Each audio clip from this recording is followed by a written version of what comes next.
till they're standing in line.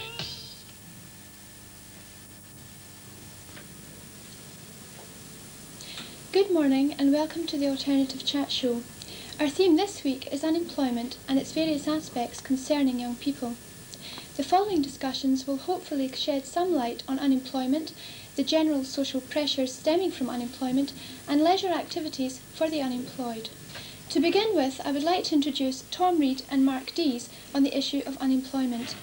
Mark, in your opinion, why is unemployment met as such a personal tragedy?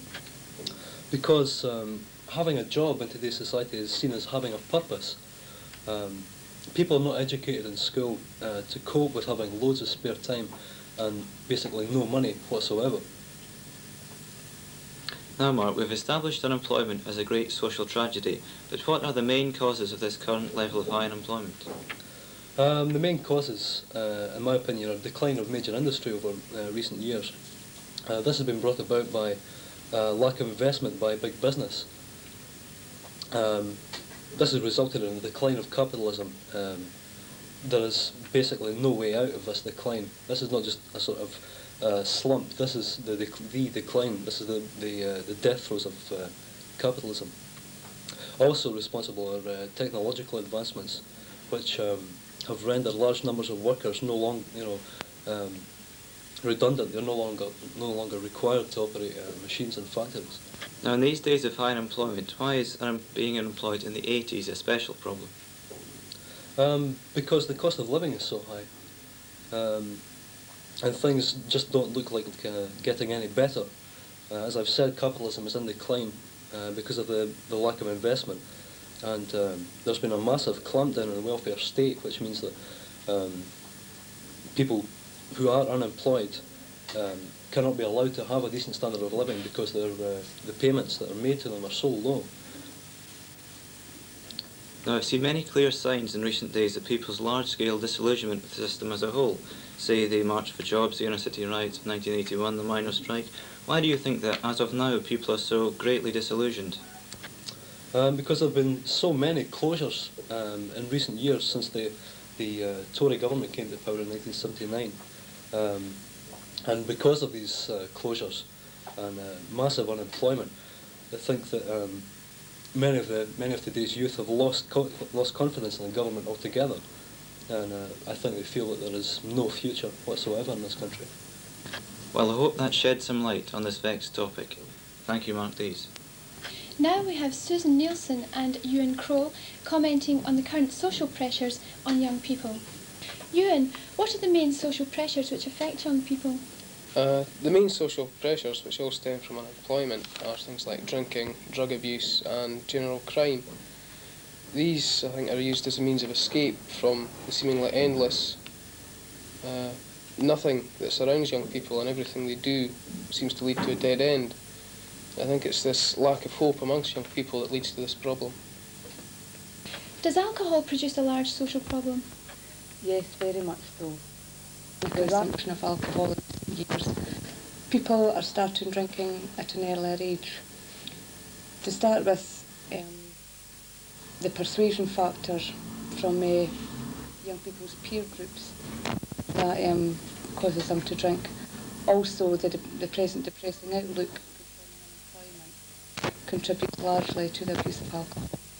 Even a 14-year-old girl can dress to look older than she really is, go to pubs regularly, and obviously drinking at such an early age can result in alcoholic problems in later life. It must also be remembered that alcohol is a depressant, and after the initial stages of alcohol, it doesn't really hide the hard realities of life. I think that, as Susan said, younger and younger folk are drinking, and places like Bentley's, where there are 6 bars, cocktail bars.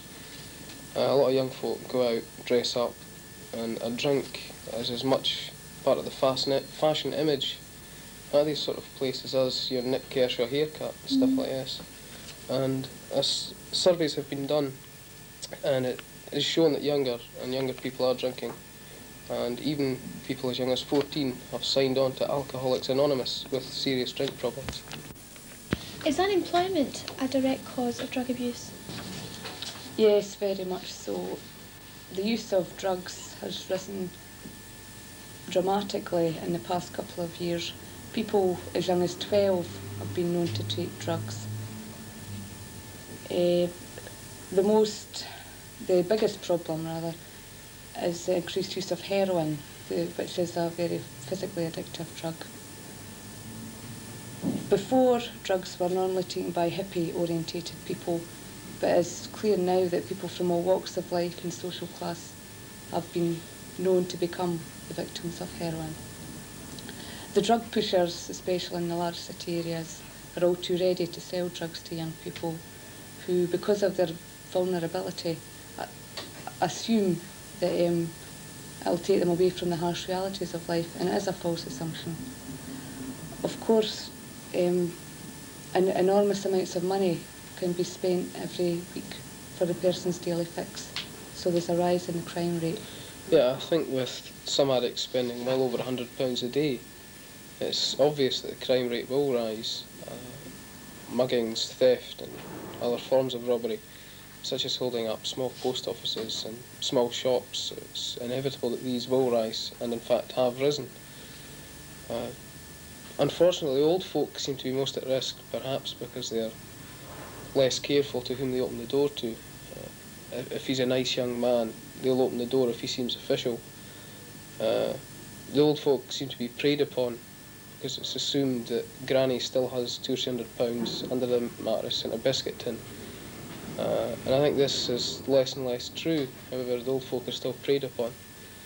The only solution to this problem really is to clamp down on the pushers, and also to provide more help for the addicts, such as centres where they can try and kick the habit, and try and help the public see that drug addiction is a habit. It's not a crime in the form of other crimes like theft. That is an unfortunate habit, like smoking, and more needs to be done to help people kick this habit. Have these problems had a large effect on life at home? Yes, well, all the previous problems mentioned can have immense effects on a family. If someone in the family is an alcoholic, addict, or involved with the police for some sort of reason, there is usually an immense breakdown in the whole structure of the family.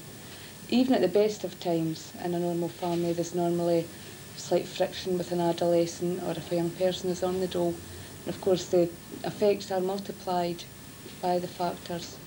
I mean, in extreme cases there can be totally severed family ties between parents and offspring, breakdowns in marriage, in some cases violence in the home, or worst of all, suicides.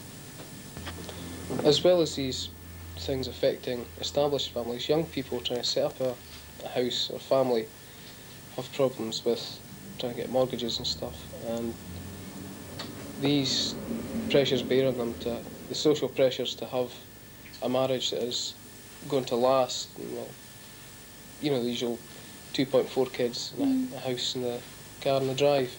So young people are put under pressure as well. Ewan and Susan, thank you.